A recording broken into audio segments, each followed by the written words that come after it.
Il existe une raison très puissante pour laquelle tu as ressenti le besoin d'écouter ceci précisément maintenant. Ce n'est pas un hasard si ton intuition t'a conduit jusqu'à cet instant, car au fond, tu connais déjà la vérité. Hier, quelque chose d'inhabituel s'est produit. Un changement subtil dans l'air, une lourdeur soudaine, ou cette pointe silencieuse dans la poitrine qui ne correspondait pas à ce que tu étais en train de vivre.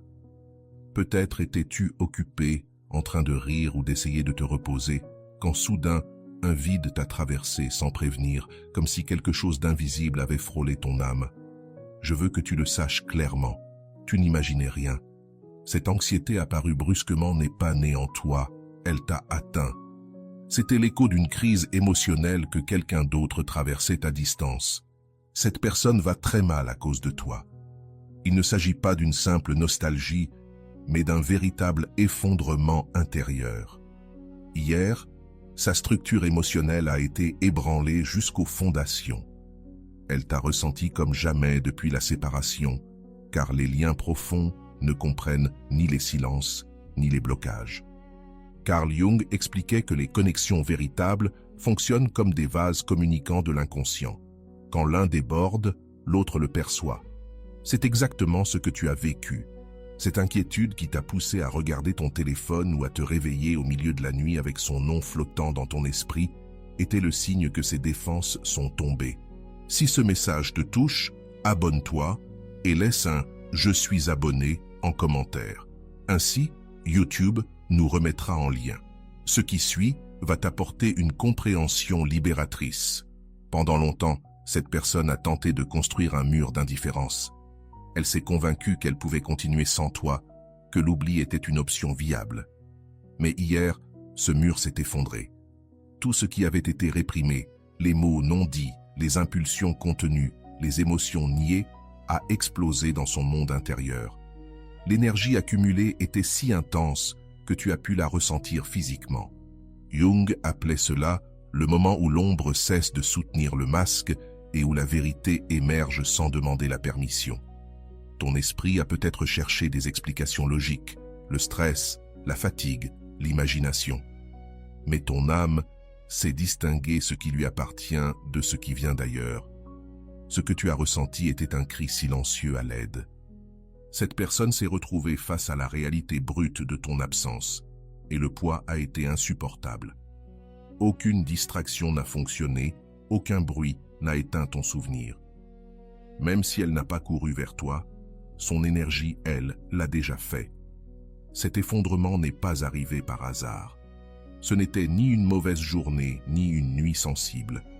C'était le résultat d'une accumulation silencieuse qui se préparait depuis longtemps. Chaque souvenir de toi qu'elle a tenté d'effacer, chaque impulsion de t'écrire qu'elle a réprimée, chaque émotion qu'elle a niée pour maintenir une image de force, tout cela remplissait peu à peu un espace intérieur. Hier, cet espace s'est saturé. La résistance émotionnelle s'est brisée par pur épuisement.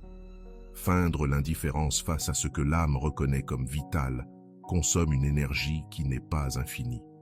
Il existe un point précis où l'esprit ne peut plus soutenir le mensonge émotionnel. Jung observait que lorsque l'inconscient se lasse d'obéir, il surgit avec force. C'est exactement ce qui s'est produit. Cette personne n'a pas décidé de te ressentir, elle n'a simplement plus pu l'éviter. Le masque est tombé par fatigue, non par choix. Et quand cela arrive, la douleur n'est ni douce ni progressive, elle est brutale, déstabilisante, presque physique. C'est pour cela que l'onde de choc t'est parvenue, traversant la distance, la logique et le temps. Il est très probable que toi aussi, hier, tu aies changé quelque chose, même si tu ne le vois pas encore. Peut-être as-tu lâché le contrôle un instant. Peut-être t'es-tu tellement occupé de toi que tu as cessé d'émettre cette énergie d'attente constante. En psychologie profonde, lorsque quelqu'un cesse de maintenir le lien depuis l'anxiété, un vide se crée.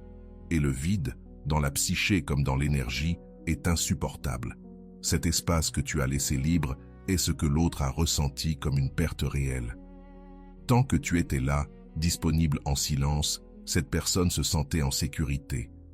Elle avait l'impression de te posséder encore quelque part, dans un coin invisible. Cela lui permettait de maintenir l'indifférence, de repousser encore la confrontation avec la vérité. Mais hier, quelque chose a changé. En retirant ton attention, même pour quelques heures, tu as activé la peur la plus primitive de l'inconscient humain, l'abandon définitif. Ce n'était pas une pensée rationnelle, mais une sensation viscérale. Et face à cela, aucune stratégie émotionnelle ne fonctionne. C'est pour cela qu'elle ne t'a pas encore écrit. Quand l'effondrement est profond, la confusion arrive d'abord. L'inconscient a besoin de se réorganiser avant d'agir. Jung disait qu'avant toute transformation, il y a le chaos. Cette personne traverse ce chaos en ce moment. Elle ne sait pas si elle doit se rapprocher, fuir ou reconstruire le masque. La seule chose certaine, c'est qu'elle ne peut plus nier ce qu'elle ressent. Et cette reconnaissance intérieure, même silencieuse, est irréversible. Pense à aimer la vidéo et à t'abonner. Ce sont de petites actions qui permettent à cet espace de continuer à grandir avec toi. Après ce point, personne ne redevient jamais le même.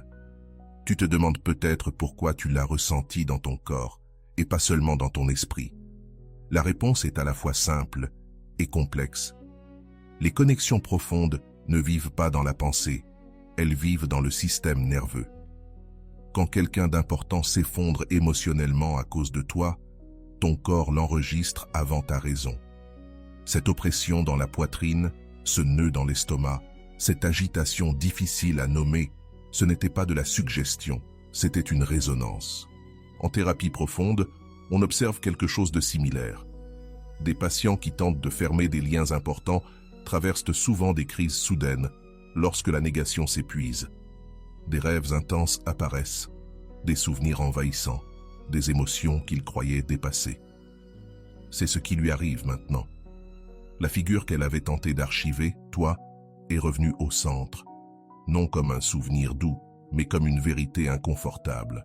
Et lorsque la vérité émerge sans préparation, l'impact est dévastateur, mais nécessaire à l'intégration.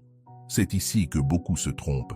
Ils croient que l'effondrement de l'autre implique un retour immédiat. Ce n'est pas toujours le cas. Parfois, l'apprentissage commence dans la solitude. La psyché a besoin de temps pour se réorganiser, pour accepter que tout ne se contrôle pas. Jung insistait sur le fait que le véritable changement ne faisait pas de bruit au début. Il se construit en silence, dans les nuits longues, dans les pensées que l'on ne partage pas. Ce qui compte, c'est que le processus a commencé et qu'il ne s'arrêtera pas. Pendant ce temps, ton rôle n'est ni d'intervenir ni d'interpréter des signes extérieurs. Ta transformation se joue à un autre niveau. En lâchant prise, tu as activé ton centre. Tu as cessé de pousser et de maintenir le lien par la peur. Cela te rend quelque chose d'essentiel, ta dignité intérieure. Quand tu ne poursuis plus, tu te réordonnes. Et ce réordonnancement est perçu par l'autre comme une autorité émotionnelle, non issue de l'ego, mais de la paix. Une paix qui ne supplie pas, qui n'exige rien, et qui pour cela impacte plus que n'importe quel mot. Ce que tu as vécu hier était une confirmation silencieuse de ta valeur intérieure. Non pas parce que quelqu'un souffre pour toi, mais parce que tu n'as plus besoin de maintenir le lien par le sacrifice. Jung l'exprimait clairement. Quand tu intègres ton ombre, tu cesses de mendier la reconnaissance et cela transforme toutes les dynamiques. Il reste encore du chemin, de l'attention et une résolution à venir. Ne ferme pas encore ce processus. Ce qui arrive maintenant est le véritable réajustement de qui tu es aujourd'hui. Il y a quelque chose que tu dois comprendre et c'est crucial. L'inconscient ne négocie pas avec le confort.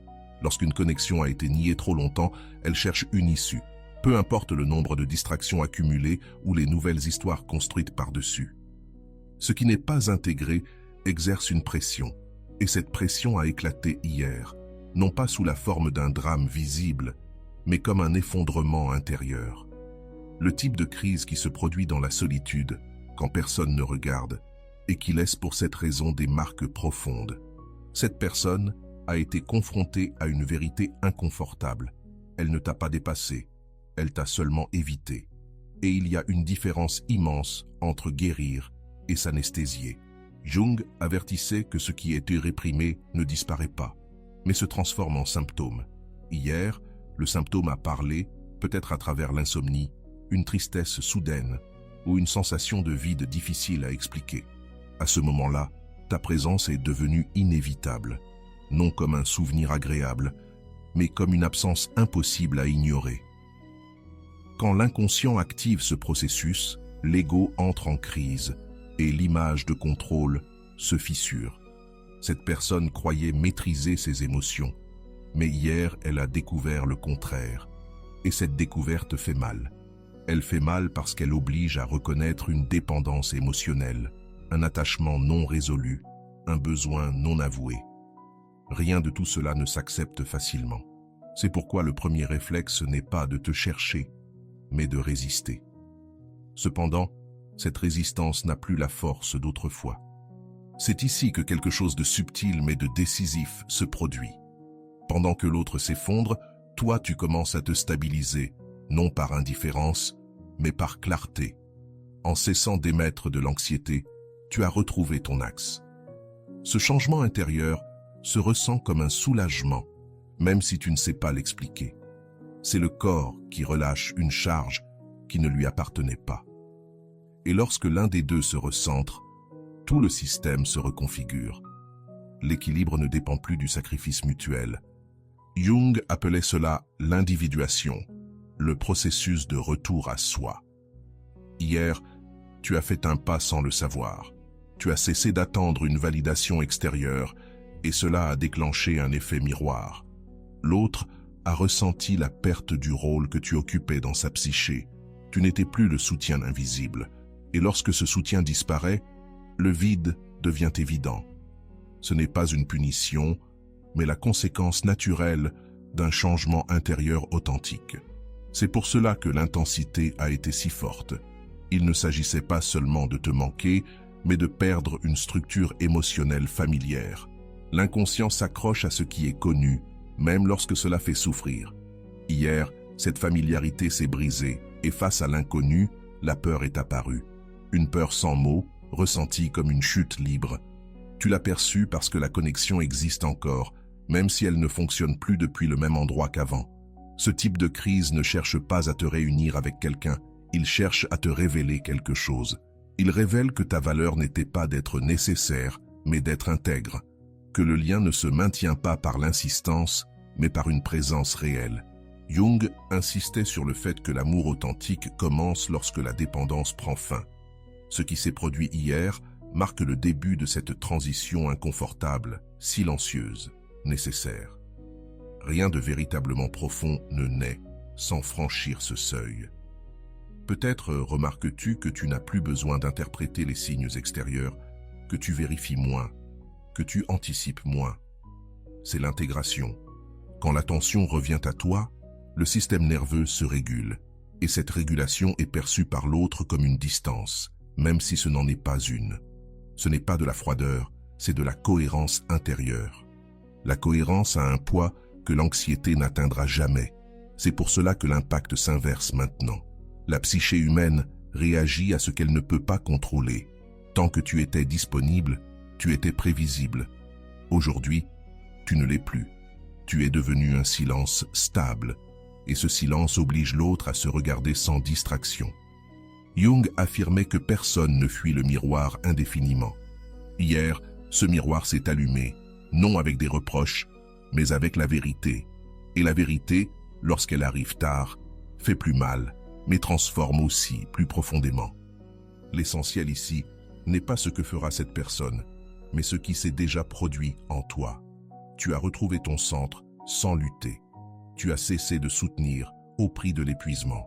Ce changement est irréversible. Ce qui viendra ensuite, rapprochement ou distance, ne définit plus ta valeur, mais le niveau de conscience de l'autre.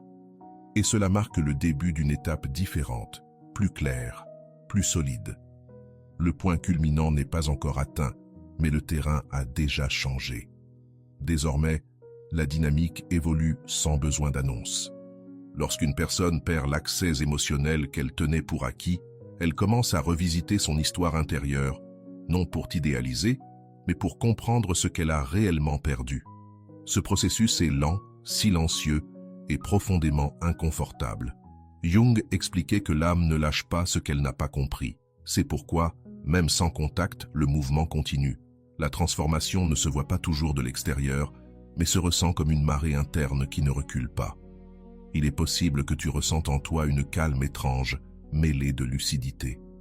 Ce n'est pas un détachement froid, c'est un alignement.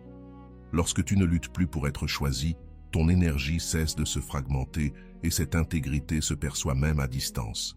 L'autre commence à sentir que quelque chose s'est refermé sans violence. Il n'y a eu ni dispute, ni ultimatum, seulement de la cohérence. Et la cohérence possède un langage propre que l'inconscient reconnaît immédiatement, même si l'ego tente de le nier. Une paradoxale puissante apparaît alors. Pendant que tu te stabilises, l'autre se désoriente, non parce qu'il veut dépendre, mais parce que son système était habitué à ta disponibilité émotionnelle. Lorsque cette référence disparaît, une question inévitable surgit. Qui suis-je sans ce lien pour me soutenir? Jung disait que le moi se révèle lorsqu'il perd ses appuis extérieurs. Cette révélation n'est pas confortable, mais elle est nécessaire. Hier, cet affrontement intérieur a commencé, et il ne se résout pas en un jour. Ne confonds pas ce processus avec une punition ou une revanche. Il n'y a aucune intention derrière. C'est simplement l'ordre naturel qui se rétablit. Quand on cesse de se trahir pour soutenir l'autre, quelque chose s'équilibre, et cet équilibre dérange celui qui bénéficiait du déséquilibre précédent. Tu n'as rien fait, sinon revenir à toi. Cette décision silencieuse a plus d'impact que n'importe quel reproche, parce qu'elle n'exige aucune démonstration. L'esprit de l'autre cherchera des explications extérieures. Peut-être se dira-t-il que ce n'est qu'une phase passagère. Mais le corps, lui, sait. Le corps enregistre l'absence réelle, pas le récit. D'où l'insomnie, l'agitation, la sensation d'avoir perdu quelque chose de précieux sans savoir quand cela s'est produit. Jung soutenait que le corps est la scène où l'inconscient agit lorsqu'il n'est pas écouté. Hier, cette scène s'est activée avec force. Pendant ce temps, ton expérience intérieure se redéfinit. Tu n'interprètes plus chaque émotion comme un signal. Tu commences à faire confiance à ta stabilité. Cette confiance n'est pas de l'arrogance, c'est un enracinement. Lorsque tu es centré, tu n'as plus besoin de preuves constantes, et cette absence de besoin modifie toute la géométrie du lien. L'autre ne peut plus te prévoir ni s'appuyer sur ton attente. Cela génère un respect inconscient, même avant tout rapprochement. Ici, beaucoup commettent l'erreur de reculer. En ressentant le mouvement de l'autre, ils se proposent à nouveau. Mais ce processus ne demande pas un retour en arrière, il demande une intégration. Jung avertissait que revenir à d'anciens schémas annule l'apprentissage. Lorsque tu maintiens ton centre, tu permets à l'autre d'accomplir son propre travail psychique. Ce n'est pas de la froideur, c'est de la responsabilité émotionnelle. Chacun doit porter ce qu'il a éveillé. Le silence que tu habites maintenant n'est pas un vide, c'est un espace. Un espace pour que la vérité du lien se révèle sans interférence. Lorsque tu ne remplis pas les vides avec des mots, la psyché de l'autre est contrainte de les compléter. Et ce qui émerge n'est pas toujours ce qui était attendu. Parfois c'est de la culpabilité, parfois du désir, parfois du deuil, mais c'est toujours réel. Jung disait que ce n'est que dans le silence que l'inconscient ose parler sans masque. Il est possible que, dans les prochains jours, surgissent des souvenirs soudains, des images partagées, des moments qui reviennent sans invitation. Ce n'est pas un recul, c'est une intégration finale. Le lien est en train de se repositionner dans ton histoire intérieure depuis un endroit plus sain. La douleur n'est plus la même, elle ne tire plus, elle se réajuste. Et lorsque quelque chose se réajuste à l'intérieur, cela cesse de te désorganiser à l'extérieur. C'est le signe que le processus fonctionne. Ce qui avait commencé comme une inquiétude se transforme peu à peu en clarté. Tu n'as plus besoin de comprendre chaque mouvement de l'autre, tu comprends l'essentiel. Ta valeur ne dépend pas d'être recherché, mais d'être entier. Jung affirmait que la véritable liberté apparaît lorsque nous cessons de négocier notre essence contre l'appartenance. Hier, ce point de non-retour s'est activé. Ce qui suit n'est pas de l'incertitude, c'est une définition. À ce stade du processus, Il n'y a plus d'impulsion chaotique, mais une conscience émergente. Tu commences à remarquer que ta respiration est plus ample, que ton corps ne réagit plus par sursaut à chaque souvenir. Ce n'est pas l'oubli, c'est l'intégration. Lorsqu'une émotion cesse de te dominer, elle devient une information. Jung disait que ce qui devient conscient cesse de nous poursuivre et tu es en train de franchir ce seuil silencieux où l'expérience ne blesse plus, elle enseigne. De l'autre côté, l'expérience est différente. Il n'y a pas encore de calme, il y a une révision. L'esprit revient encore et encore au même point, cherchant l'erreur, l'instant précis où tout a basculé. Mais il n'y a pas un seul moment, il y a une accumulation de petits gestes négligés. Cette prise de conscience arrive souvent trop tard, lorsque l'équilibre s'est déjà déplacé. Ce n'est pas une faute, c'est le prix de ne pas avoir regardé à temps. Ici se brise une illusion fréquente, croire que l'amour se maintient uniquement par le sentiment. Jung avertissait que sans présence consciente, l'affection devient fragile. Hier, cette personne a compris quelque chose d'essentiel. Ressentir ne suffisait pas, il fallait en prendre soin. Et cette compréhension n'arrive pas comme un soulagement, elle arrive comme un deuil. Le deuil de ce qui aurait pu être et n'a pas été. Tu as ressenti l'impact parce qu'il restait encore un pont, mais ce pont ne supporte plus le même poids. En toi s'installe une certitude calme. Tu n'as plus besoin que l'autre confirme ce que tu sais déjà intérieurement. Cette autosuffisance émotionnelle n'est pas une fermeture, c'est une maturité. Lorsque le centre s'affirme, les questions s'éteignent. Et cette absence de questions est ce qui trouble le plus l'autre. Là où il y avait de l'attente, il y a maintenant de la stabilité. Et la stabilité ne supplie pas. Observe. Une tentation subtile peut apparaître, interpréter chaque signe comme une annonce de retour. Mais ce processus ne consiste pas à anticiper, il consiste à soutenir. Jung insistait sur le fait que la psyché a besoin de temps pour se réorganiser après une rupture de schéma. Forcer des conclusions interrompt l'intégration. Laisse les pièces se mettre en place d'elles-mêmes.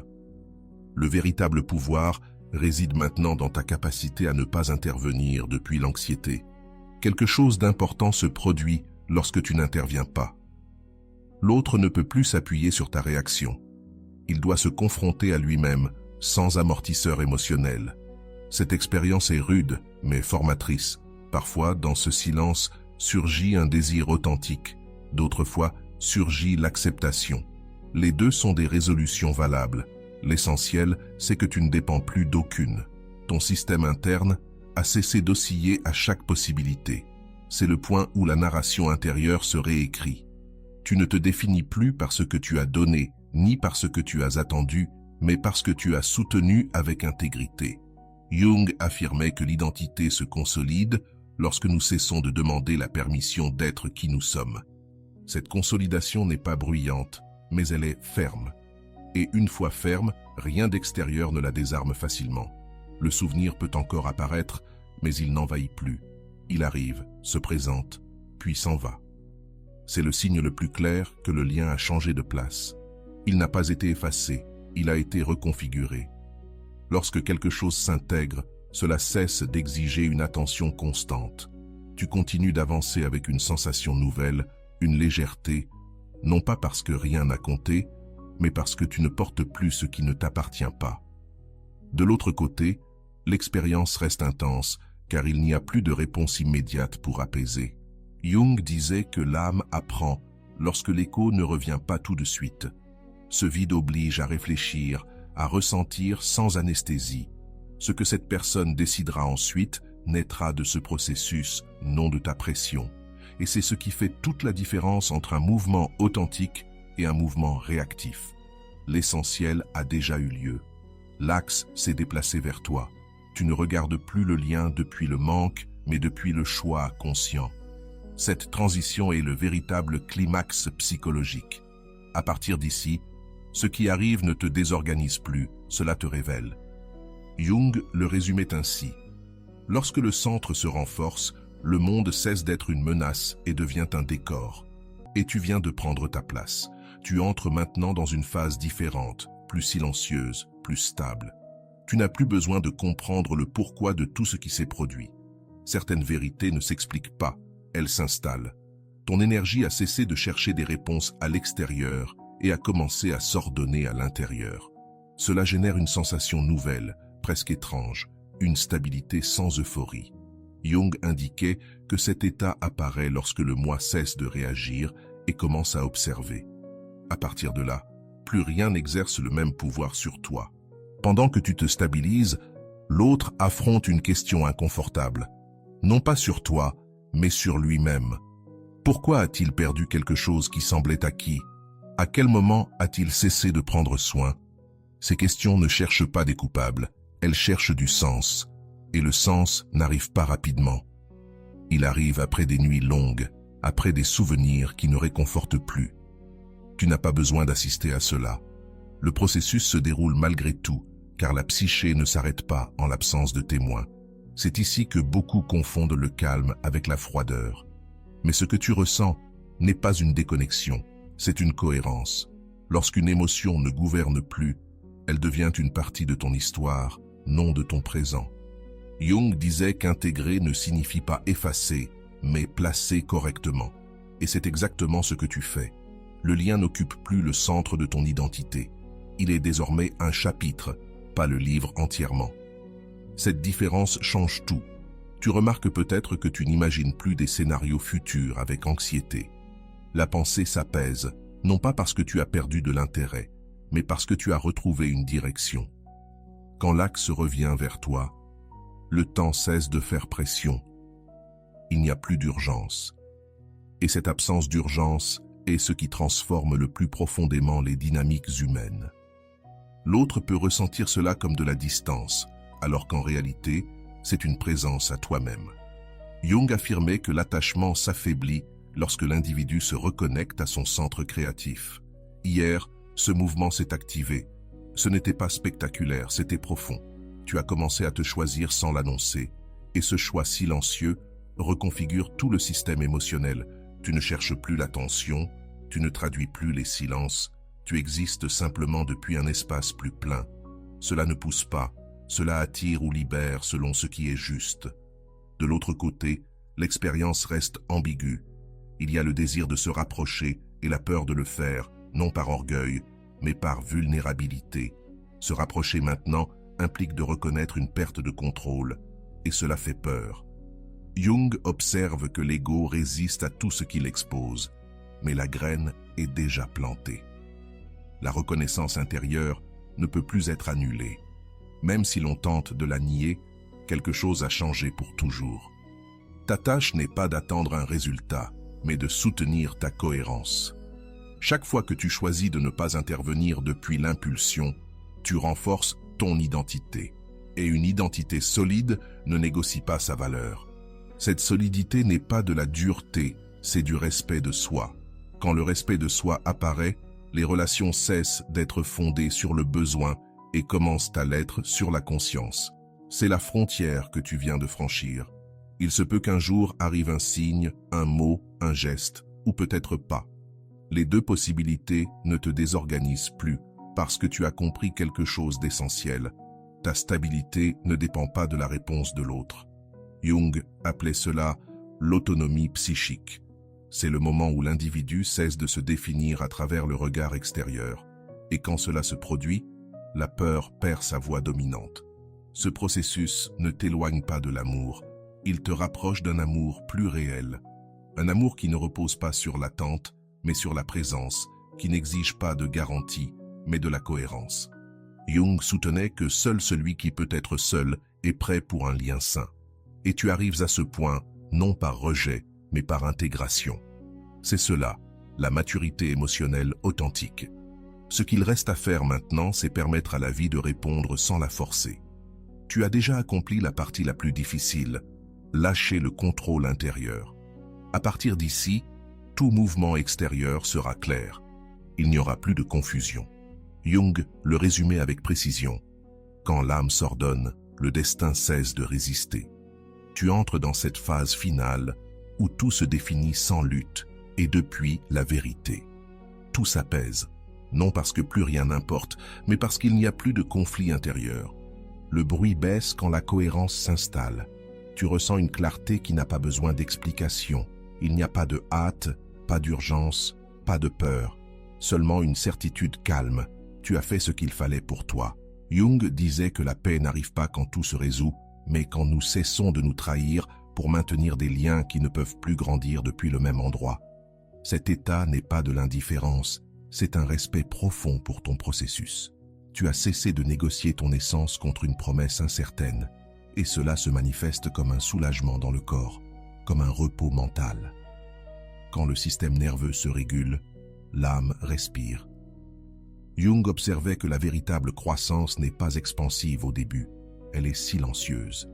Elle se manifeste comme une nouvelle solidité qui n'a pas besoin d'être défendue, seulement habitée. Si cette personne pense à nouveau à toi, ce sera depuis un autre endroit. Non plus comme un refuge immédiat, mais comme une vérité qui exige de la responsabilité. Cela change tout, car désormais, tout rapprochement implique de la conscience. Et si cela n'arrive pas, il y a aussi un apprentissage. Tu n'attends plus des résultats pour te valider. Tu as compris que la fermeture la plus puissante n'est pas toujours une conversation, mais une décision intérieure soutenue avec dignité.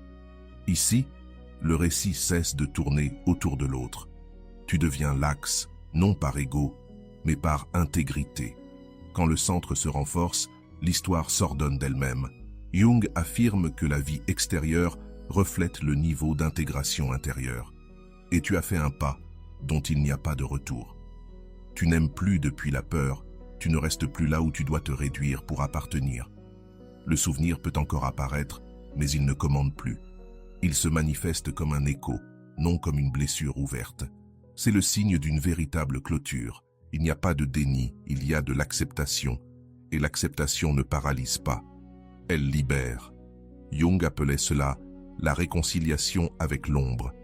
Accepter ce qui a été vécu sans l'idéaliser ni le rejeter. Lorsque tu y parviens, le passé cesse de te tirer en arrière et devient un fondement. C'est ici que tu récupères ton autorité émotionnelle. Tu n'as pas besoin d'être choisi pour te sentir valable. Tu n'as pas besoin de preuves constantes pour faire confiance à ton intuition. Cette autonomie ne t'éloigne pas de l'amour. Elle te prépare à un amour différent, plus clair, plus conscient.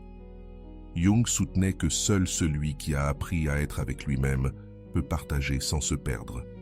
Tu es déjà à cet endroit, même si le monde extérieur est encore en train de s'ajuster. Si quelque chose dans ce processus a résonné en toi, ne le rejette pas comme une simple coïncidence. Les vérités profondes arrivent souvent lorsque nous sommes prêts à les entendre. Abonne-toi et laisse un commentaire. Ainsi, cet espace continue de grandir et permet à ce message d'atteindre ceux qui en ont aussi besoin. Ce n'est pas seulement du contenu, c'est un accompagnement dans un moment clé de transformation intérieure. Souviens-toi de ceci, ce qui s'effondre lorsque tu te choisis devait tomber. Ce n'était pas une perte, c'était un ajustement. Jung répétait qu'il n'y a pas d'individuation sans renoncement. Renoncer à la fantaisie, à l'attente infinie, à l'idée qu'aimer signifie se sacrifier. Quand tu renonces à cela, tu gagnes quelque chose de plus précieux, la présence. Et depuis la présence, les décisions deviennent claires et les liens honnêtes. Rien de ce que tu as vécu n'a été vain. Même la douleur a rempli une fonction précise. Elle t'a conduit jusqu'ici. Jung voyait la souffrance non comme une punition, mais comme un message non écouté. Aujourd'hui, le message a été reçu.